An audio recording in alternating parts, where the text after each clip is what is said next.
दर्शकों, आपको हमारा चैनल पसंद आता है तो सब्सक्राइब करें, लाइक करें, शेयर करें, कमेंट ज़रूर करें।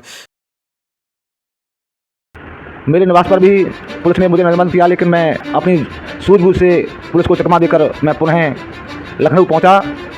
लखनऊ पहुंचते हमारे साथ साथी बहुत थे, लेकिन कारण ये था कि भीड़ को देखकर वहाँ इतना प्रशासन था, इतने जवान थे कि ऐसा मालूम पड़ रहा था कि ये लोग हमें प्रोटेस्ट नहीं करने देंगे। लेकिन उसको लेकर हमारे कार्यकर्ता पदाधिकारी जमे रहे और अपने प्रोटेस्ट को सफल करने के लिए अपना पूरा योगदान दिया। तो मैं जनता से अपील करता हूँ, बहुजन समाज से अपील करता हूँ कि साथियों, जाग जाओ। आपको बचाने वाला एक ही व्यक्ति है जिनका नाम चंद्रशेखर आज़ाद है। 2027 में चुनाव है। आप उस चुनाव को ध्यान में रखते हुए भाई चंद्रशेखर आज़ाद जी के हाथों को मजबूत करें और इस देश का हुक्मरान बनाने का काम करें। तभी हम लोगों की दलितों की जो घटनाएं हो रही हैं रोक सकती हैं, अन्यथा कोई रोकने वाला नहीं है।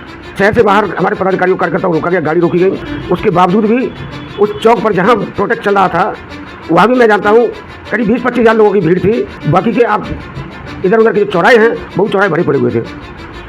तो ये मैसेज गया सरकार में, उनको ये मैसेज हो गया कि 2027 के चुनाव में आने वाले में आज़ाद समाज पार्टी के लोग चुप नहीं बैठेंगे और हम इन्हें बताएंगे, इनको ये एहसास कराएंगे, इनको बताएंगे कि देश के अंदर सरकार कैसे चलती है। सरकार संविधान से चलेगी, चाहे उत्तर प्रदेश हो चाहे भारत देश हो।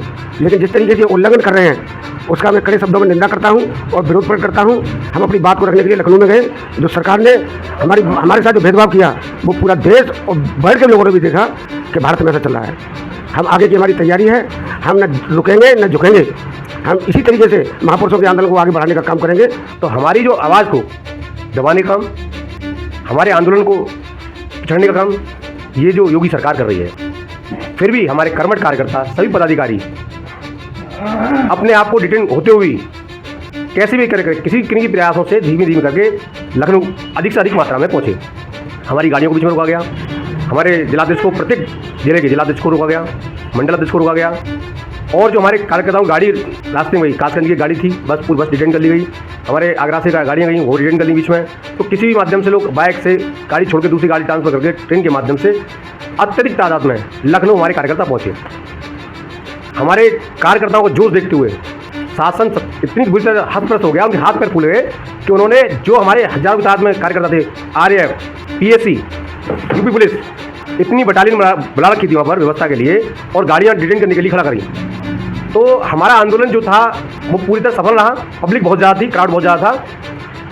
फर्क इतना रहा कि हमारे राष्ट्रीय अध्यक्ष नहीं पहुँच पाए, हमारे प्रदेश अध्यक्ष जी उनको डिटेन कर लिया गया। तो इन कारण से कार्यक्रम तो पूरा रहा।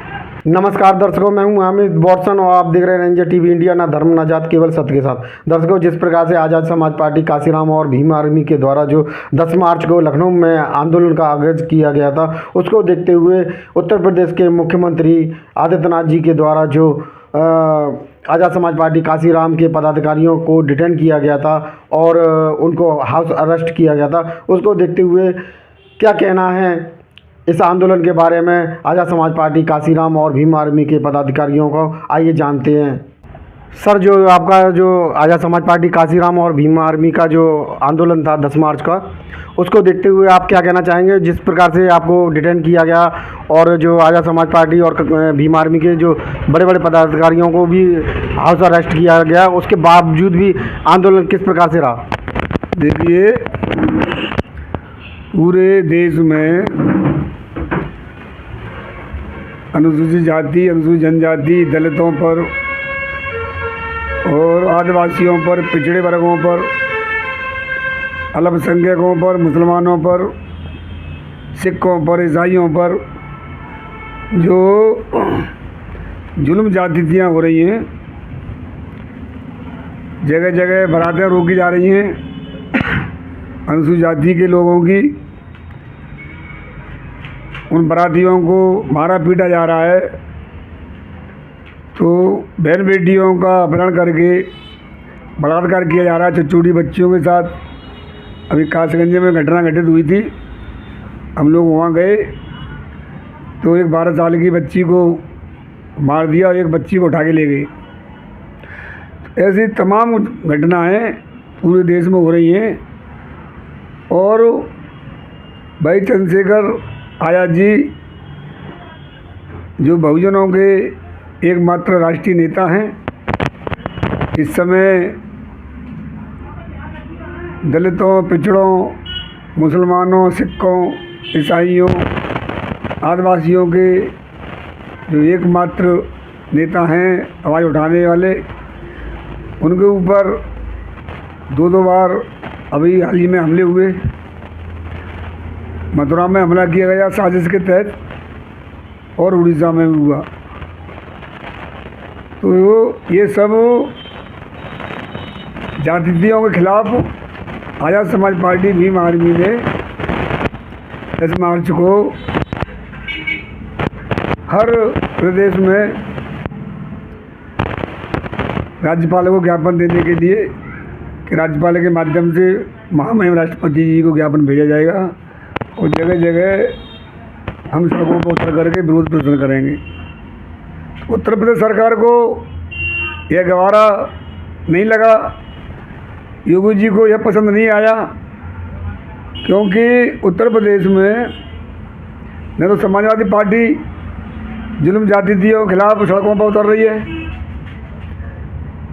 उनका पीडीए दिखाने के लिए, वोट लेने के लिए, परंतु जब जुल्म जाति हो रही है अल्पसंख्यकों पर और अनुसूचित जाति के लोगों पर, तो कहीं आज़ाद समाजवादी पार्टी कहीं पर भी नज़र नहीं आती है और न ही वो विरोध प्रदर्शन कर रही है। संविधान के विरुद्ध जो कार्य हो रहा है, न ही मेन मायावती जी की पार्टी बहुजन समाज पार्टी और न स्वयं मायावती जी विरोध कर रही हैं और न ही कोई अन्य पार्टी कर रही है विपक्ष में, कांग्रेस वगैरह। तो एकमात्र आज़ाद समाज पार्टी भीम आर्मी ने जब उत्तर प्रदेश की कानून व्यवस्था पर सवाल उठाते हुए ये विरोध प्रदर्शन का जो कार्यक्रम रखा, तो उत्तर प्रदेश के माननीय मुख्यमंत्री योगी जी को ये गवारा नहीं हुआ कि मीडिया के माध्यम से सारी दुनिया देखेगी कि यहाँ पर कानून व्यवस्था नामी कोई चीज़ नहीं है, ये उजागर होगी। सारे ये कहाँ घटना हुई हैं वो सारी घटनाएं उजागर होंगी। तो इसलिए उन्होंने इस कार्यक्रम को असफल करने के लिए जगह जगह आज़ाद समाज पार्टी के हमारे जिला अध्यक्षों को और जो मुख्य जो पदाधिकारी थे उनको रिटर्न किया गया और जो यहाँ से किसी प्रकार से वाहनों के द्वारा कैसे भी वहाँ लखनऊ में पहुँच गए, तो वहाँ उन पर रास्ते में उनको रोका गया। इसके बावजूद वहाँ पर जो है हज़ारों की संख्या में कार्यकर्ता वहाँ इकट्ठे हुए। भाई राष्ट्रीय अध्यक्ष चंद्रशेखर भाई को भी रोका गया और उनको कार्यक्रम में नहीं जाने दिया गया। तो ये जो भारतीय संविधान ने आर्टिकल 19 के अंतर्गत हर व्यक्ति को स्वतंत्रता का अधिकार दिया है अपनी आवाज़ रखने का, तो ये संविधान के खिलाफ कार्य किया गया। मुझे खुद 24 घंटे के लिए यहाँ हाउस अरेस्ट किया गया गैर कानूनी तरीके से, न कोई नोटिस दिया गया। तो की फरमान की तरह जैसे पहले गुंडों के फरमान जारी होते थे राजा महाराजाओं के, इस प्रकार से तोल की फरमान की तरह और यहाँ पुलिस ने आकर के नज़रबंद किया गया। खैर इसके लिए हम आगे कानूनी कार्रवाई करेंगे इसके खिलाफ, और क्योंकि हमारे साथ भारतीय संविधान है, परम पूज्य बाबा साहब का दिया हुआ हमारे साथ खड़ा हुआ भारतीय संविधान है, उससे हम लड़ाई लड़ेंगे। हम लीगल नोटिस दे करके और न्यायालय में इन लोगों से जवाब तलब करेंगे कि आपने हमारी स्वतंत्रता का हनन क्यों किया है।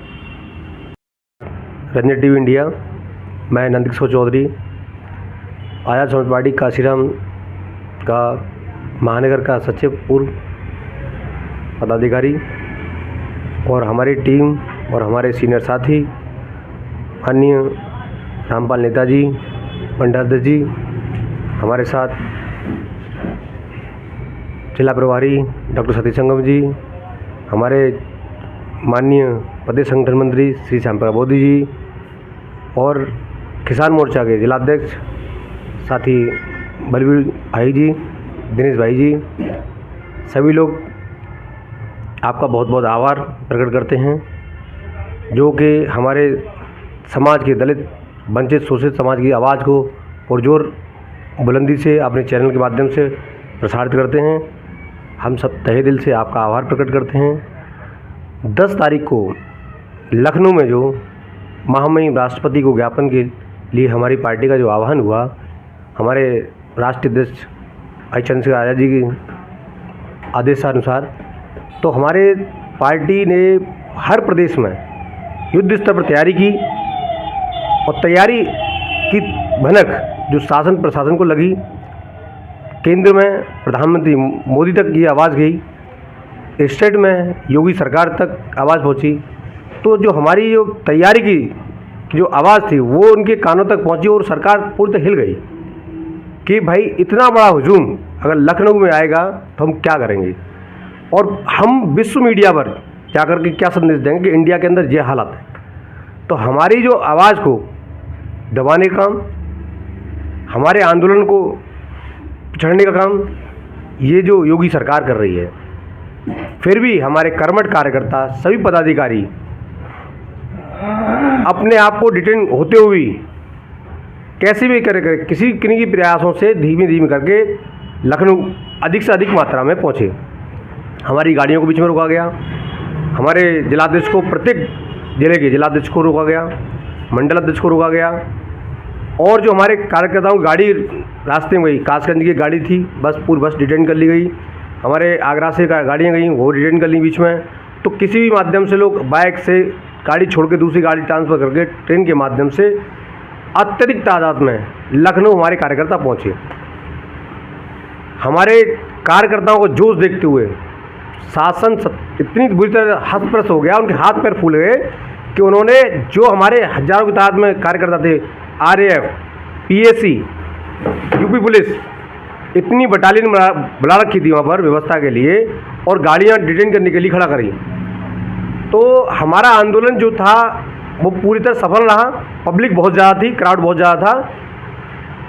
फ़र्क इतना रहा कि हमारे राष्ट्रीय अध्यक्ष नहीं पहुँच पाए, हमारे प्रदेश अध्यक्ष जी उनको डिटेन कर लिया गया। तो इन कारण से कार्यक्रम तो पूरा रहा, पर जो उनको गाइड करने के लिए थोड़ी सी दिक्कत आई, वो थोड़ी सी समस्या रही। पर हमारा जो संदेश था वो साफ साफ सत्ता के कानून तक उसकी आवाज़ पहुंची, और ये आवाज़ का ही असर था कि वो डर गए, पूरी तरह से हस्तप्रत हो गए और हमको डिटेन किया गया। आप ये समझ लीजिए कि अगर आपकी तैयारी से सामने वाला विपक्षी पार्टी का कोई व्यक्ति अगर आपको घर पर आकर रोक रहा है, तो उसका मतलब समझ लो आपकी ताकत दिन ब दूर नहीं बढ़ रही है, आपकी आवाज़ बढ़ रही है। उसको दबाने का प्रयास किया जा रहा है, पर आवाज़ हमारे पार्टी कार्यकर्ता, हमारे पदाधिकारी, हमारा ज़मीन से जुड़ा हुआ कार्यकर्ता भाई के प्रति इतना समर्पित है, उसे आप कैसे भी नहीं रोक सकते। एनी हाउ किसी भी कंडीशन में वो अपने मिशन तक पहुंचता है और अपनी आवाज़ को समाज तक पहुंचाता है, समाज की आवाज़ को हमारे नेता तक पहुंचती है। इसी वजह से ये शासन हमारी कार्यशैली को देखकर, हमारी पार्टी के नेताओं को देखकर उनके हाथ पैर फूल जाते। कोई भी मूवमेंट होता है हमारे भाई के प्रति आवाज़ उठती है। तो बस यही मैं कहना चाहूँगा कि हमारा कार्यक्रम बहुत अच्छा रहा, सफल रहा। इन्हीं शब्दों के साथ मैं अपनी बात को ख़त्म करता हूँ। जय भीम, जय भारत। सर आप आंदोलन में गए थे क्या? बहुत बहुत धन्यवाद, साधुवाद आपका Amit ji. Ranger TV India के माध्यम से आप अपनी बेबाक और निष्पक्ष बात रखते हो, उसके लिए मैं आपको पुनः बधाई देता हूँ। हमारा आज़ाद समाज पार्टी के नेतृत्व में और हमारे राष्ट्रीय अध्यक्ष जी के दिशा निर्देश पर जो 10 तारीख को जो प्रोटेस्ट रखा गया था, तो उसमें हमारे सभी नेताओं को, बड़े पदाधिकारियों को नज़रबंद कर दिया गया, उनको वहाँ प्रोटेस्ट में जाने से रोका गया। लेकिन अमित जी, मैं एक बात इस चैनल के माध्यम से बताना चाहता हूँ। जो स्थिति मैंने वहाँ देखी, देखिए हम लोग संघर्षशील कार्यकर्ता हैं हम ऐसे नेता के साथ जुड़े हुए हैं और हमें गर्व है कि हमारा नेता न झुकने वाला, न बिकने वाला, न रुकने वाला नेता है। और मुझे गर्व है कि मैं ऐसी टीम का सिपाही हूँ। हम लोगों को 8 तारीख से ही डिटेन करने का नंबर लगा दिया था, लेकिन हमें मालूम थी कि सरकार पूरी ताकत लगाएगी हमको रोकने के लिए। लेकिन मैं बहुत बहुत साधुवाद उन कार्यकर्ता पदाधिकारियों को जिनको पुलिस प्रशासन ने नज़रबंद किया, उसके बाद भी प्रोटेस्ट में वो लखनऊ पहुँचे। हमारे आगरा से एक्सप्रेस वे तक पुलिस थी और लखनऊ में एंटर करते ही पुलिस मिली। और जहाँ जैसे ही नीला गमछा दिखाई दिया तो ये लगता था उनको कि जैसे ये आज़ाद समाज पार्टी के पदाधिकारी कार्यकर्ता नहीं, एक आतंकवादी हैं। लेकिन मैंने ये महसूस किया वहाँ जाने के बाद कि इतना फोर्स लगा दिया गया हमें रोकने के लिए, उसके बावजूद भी शासन और प्रशासन के अंदर इतना भय व्याप्त हो गया, सरकार डरी। उनका जो पुलिस फोर्स प्रशासन था वो केंद्र की भी प्रशासन फोर्स था, उसमें सीआरपीएफ फोर्स थी, वो अमित शाह जी के अंदर में आती है। तो मैं ये कहना चाहता हूँ कि केवल योगी जी ने ही नहीं इस प्रोटेस्ट रोकने की कोशिश की, बल्कि पूरी भारतीय जनता पार्टी, प्रधानमंत्री और गृह मंत्री ने भी इसको रोकने की कोशिश की। लेकिन कार्यकर्ता नहीं रुके और वहाँ जाके प्रोटेस्ट किया। हज़ारों की संख्या में रेलवे स्टेशन पर, बस स्टैंड पर और शहर से बाहर हमारे पदाधिकारियों कार्यकर्ताओं को रोका गया, गाड़ी रोकी गई। उसके बावजूद भी उस चौक पर जहाँ प्रोटेस्ट चल रहा था वहाँ भी मैं जानता हूँ करीब 20-25 हज़ार लोगों की भीड़ थी। बाकी के आप इधर उधर के जो चौराहे हैं वो चौराहे भरे पड़े हुए थे। तो ये मैसेज गया सरकार में, उनको ये महसूस हो गया कि 2027 के चुनाव में आने वाले में आज़ाद समाज पार्टी के लोग चुप नहीं बैठेंगे और हम इन्हें बताएंगे, इनको ये एहसास कराएंगे, इनको बताएंगे कि देश के अंदर सरकार कैसे चलती है। सरकार संविधान से चलेगी, चाहे उत्तर प्रदेश हो चाहे भारत देश हो। लेकिन जिस तरीके से उल्लंघन कर रहे हैं उसका मैं कड़े शब्दों में निंदा करता हूं और विरोध प्रकट करता हूं। हम अपनी बात को रखने के लिए लखनऊ में गए। जो सरकार ने हमारे साथ जो भेदभाव किया वो पूरा देश और वर्ल्ड के लोगों ने भी देखा कि भारत में ऐसा चल रहा है। हम आगे की हमारी तैयारी है, हम न रुकेंगे न झुकेंगे। हम इसी तरीके से महापुरुषों के आंदोलन को आगे बढ़ाने का काम करेंगे। बस इसी के साथ मैं अपनी बात को जय भीम, जय भारत, जय मंडल, जय संविधान। अमित भाई, आपके चैनल को पुनः धन्यवाद। भीम आर्मी के चीफ, आज़ाद समाज पार्टी काशीराम के राष्ट्रीय अध्यक्ष, नगीना से लोकप्रिय सांसद एडवोकेट चंद्रशेखर आज़ाद जी के निर्देशन पर 10 मार्च को लखनऊ में दलितों पर हो रहे अत्याचार, माँ बहनों की, बेटियों की शादी न होना, घोड़ी पर न चढ़ने देना और अन्य एट्रोसिटी घटना को लेकर माननीय राष्ट्रीय अध्यक्ष ने लखनऊ में राजभवन राज्यपाल महोदय को ज्ञापन के माध्यम से महामहिम राष्ट्रपति जी को एक संदेश भेजना था। उसको लेकर हम लोगों ने 1 हफ्ता से तैयारियां शुरू कर दी थी। गांव-गांव जाकर अपने कार्यकर्ताओं को इकट्ठा करना तथा बसों द्वारा ले जाकर लखनऊ पहुंचाना। हमारे जनपद आगरा से हज़ारों कार्यकर्ता जाने को तैयार थे, व्यवस्था हम लोगों ने कर ली थी, लेकिन वो कार्यकर्ता नहीं पहुंच पाए। योगी जी की सरकार में हमारे साथ हो रहे उत्पीड़न को लेकर आज पूरा देश देख रहा है कि दलितों की स्थिति क्या है, पिछड़ों की स्थिति क्या है, मुस्लिमों की स्थिति क्या है। लेकिन साथियों, इस आंदोलन को लेकर पुलिस प्रशासन ने जो हमारे साथ अपना रवैया दिखाया वो बहुत ही दयनीय था। प्रदेश के संगठन मंत्री आदरणीय श्याम प्रसाद मोदी जी को अपने निवास पर नज़रबंद किया गया और लगभग 20 घंटे तक उनको नज़रबंद रखा। मेरे निवास पर भी पुलिस ने मुझे नज़रबंद किया, लेकिन मैं अपनी सूझबूझ से पुलिस को चकमा देकर मैं पुनः लखनऊ पहुंचा। लखनऊ पहुंचते हमारे साथ साथी बहुत थे, लेकिन कारण ये था कि भीड़ को देखकर वहाँ इतना प्रशासन था, इतने जवान थे कि ऐसा मालूम पड़ रहा था कि ये लोग हमें प्रोटेस्ट नहीं करने देंगे। लेकिन उसको लेकर हमारे कार्यकर्ता पदाधिकारी जमे रहे और अपने प्रोटेस्ट को सफल करने के लिए अपना पूरा योगदान दिया। तो मैं जनता से अपील करता हूँ, बहुजन समाज से अपील करता हूँ कि साथियों जाग जाओ। आपको बचाने वाला एक ही व्यक्ति है जिनका नाम चंद्रशेखर आज़ाद है। 2027 में चुनाव है, आप उस चुनाव को ध्यान में रखते हुए भाई चंद्रशेखर आज़ाद जी के हाथों को मजबूत करें और इस देश का हुक्मरान बनाने का काम करें। तभी हम लोगों की, दलितों की जो घटनाएं हो रही हैं रुक सकती हैं, अन्यथा कोई रोकने वाला नहीं है। जय भीम, नमो बुद्धाय, जय। धन्यवाद भाई अमित भाई जी, मुझे आपने आज बोलने का मौका दिया और मेरी आवाज़, मेरी सोच, मेरी विचार जनता तक पहुंचने का जो समय मिला, धन्यवाद है आपके लिए। मेरा कहने का एक अलग तात्पर्य है कि शायद हम अभी वहां तक पहुंच नहीं पा रहे हैं कि देश के अंदर बीजेपी सरकार है, आरएसएस द्वारा पोषित सरकार है। इस देश के अंदर जो 15% शासन कर रहे हैं वो आगे हमेशा करते रहें और उस संविधान को, राम राज्य वाले संविधान को लाने का काम वो कर रहे हैं। लेकिन बाबा साहब ने जो संविधान बनाया और संविधान से हर व्यक्ति को आज़ादी दी, उस संविधान की तरफ हमारे इस देश में 85% बहुत सारी जनता का कोई ध्यान नहीं है। वो अपनी हुकूमत राम राज्य वाले कॉन्स्टिट्यूशन की तरफ ले जा रहे हैं, जो उस वक्त का उनका संविधान था।